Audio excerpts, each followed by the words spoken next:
Hello, welcome to Ideas Pod from Firstpost and the Observer Research Foundation. My name is Dhruva Jaishankar, Executive Director of ORF America. I'm at the Raisina Dialogue 2025 in New Delhi, and it's my pleasure to be joined by His Excellency Elmer Schialer, who is the Foreign Minister of Peru. We have lots of representatives and perspectives from around the world, and it's really a pleasure to have His Excellency to give us a perspective from Latin America and from Peru in particular. Minister Schialer, maybe start talking about, we are in a world where there are major changes happening to the global economy. We have the imposition of tariffs by the United States. We have new trade agreements being signed. How does Peru see, how does the world look from Lima, particularly from an economic and trade perspective? Right, okay. Well, thank you very much, first of all, of having me in your program.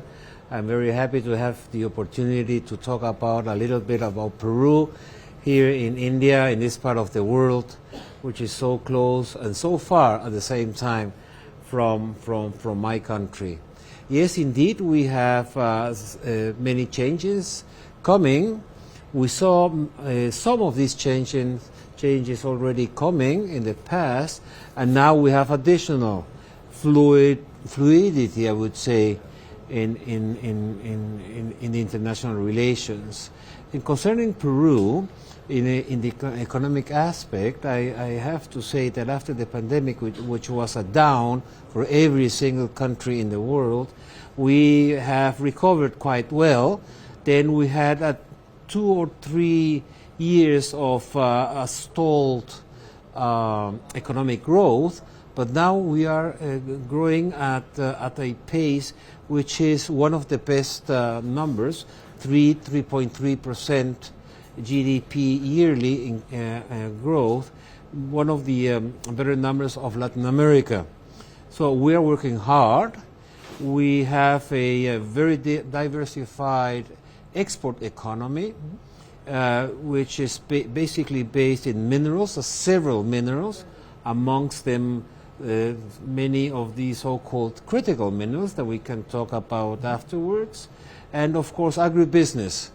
We are now world leaders in 2 or 3 agricultural products, like, for example, blueberries or asparagus or even artichokes.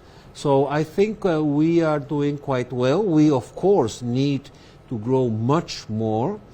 The needs in Peru are still large. We have roughly under 1/3 of the population living under so-called poverty line, which we, of course, then have to do 2 things: generate wealth, generate richness, and then distribute this richness, this wealth, accordingly. That is what we are now doing. No? So we have a number of new trade agreements or trade arrangements, economic arrangements that Peru is part of. Some of them you have APEC, CPTPP, also Mercosur, which recently had a trade agreement finally after many years with the European Union. How do you see the global trade order changing? Being part of some of these organizations and arrangements.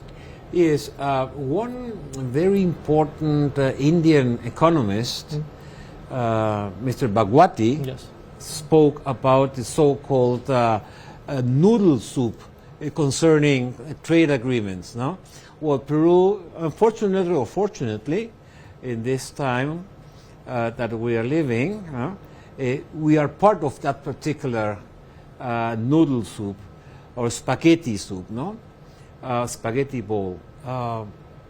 We have 23 agreements signed with many countries of all parts of the world that cover basically 94% of our trade. Mm-hmm.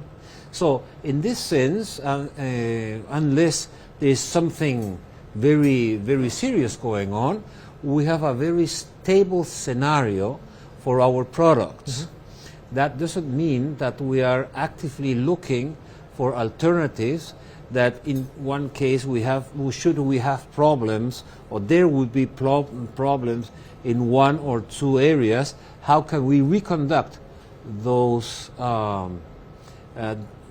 products luckily enough, Peru is basically a prime matter or commodity exporting country.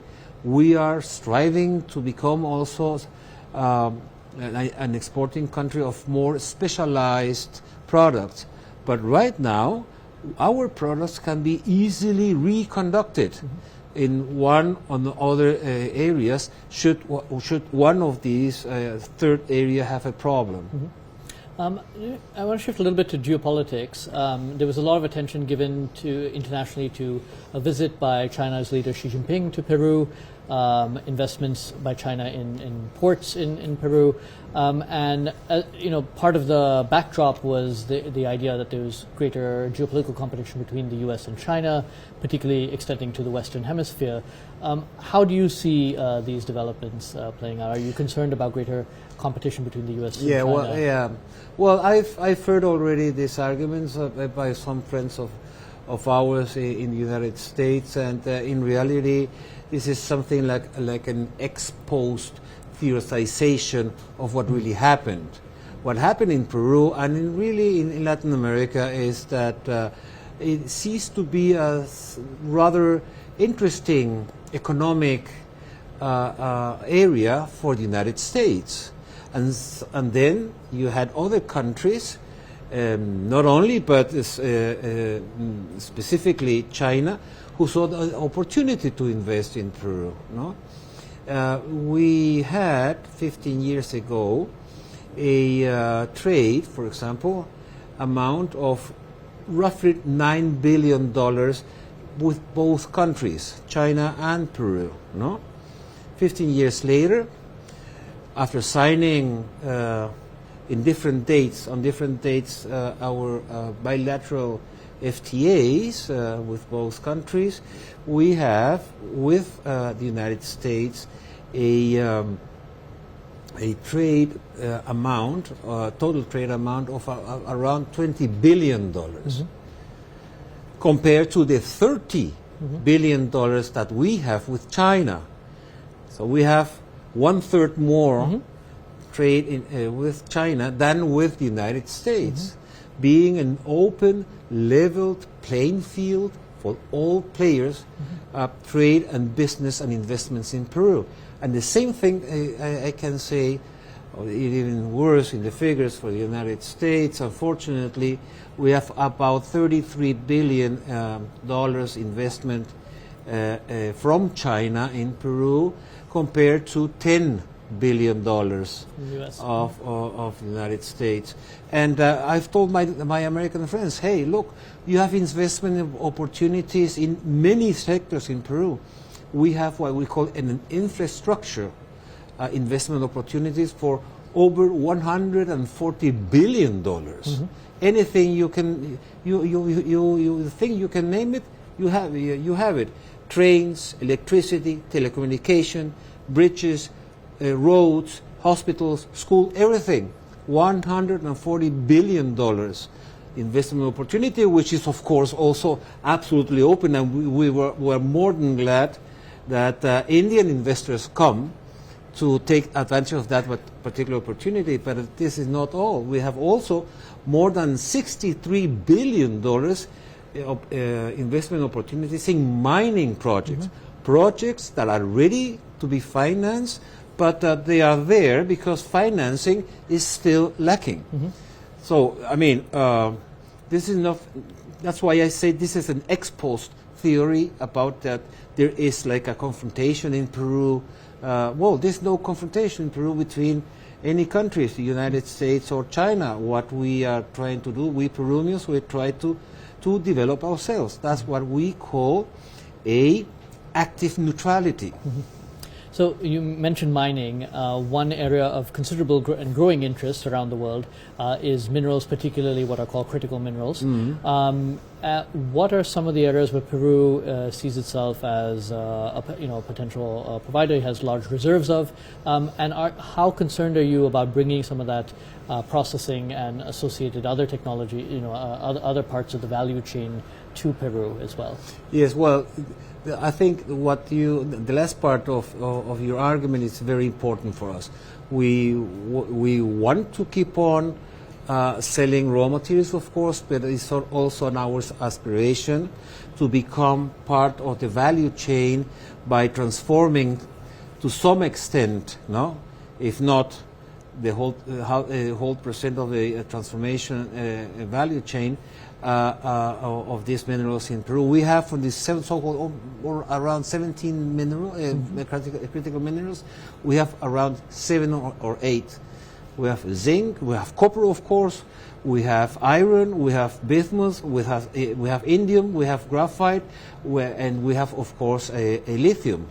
So I think we are well kept in having those minerals be ready to be extracted and exploited, but of course we are also seeing that some of the transformation process takes place in Peru, so that this added value also stays for the benefit of our nationals. Final question, a very important one. You like pisco? A little bit. Of course I like pisco. There's no Peruvian and advice, doesn't like pisco. And advice how best to drink it? Oh, cricket. This is a beautiful sport. I love it because it's so dynamic. But the rules, for me at least, are very complex still. Okay, so we'll do a swap on that at the end. Perfect. Yeah. Thank you very much. Thank you for a conversation. I think it is a very exciting time, I think, for India's relations with Latin America generally, and with your country as well. And I think hopefully we'll see a lot more on trade, on security, on critical minerals. We have, if you allow me, we have Peru and India have like a gravitational attraction to themselves. And this ought to be strengthened and formalized by FTAs. For example, we are negotiating one FTAs and other joint actions, as both are cradles of civilizations, Peru and India. So maybe next time we can have a Machu Picchu dialogue and perfect. Cooperate right now. Thank you very much. Thank you very much. Bye.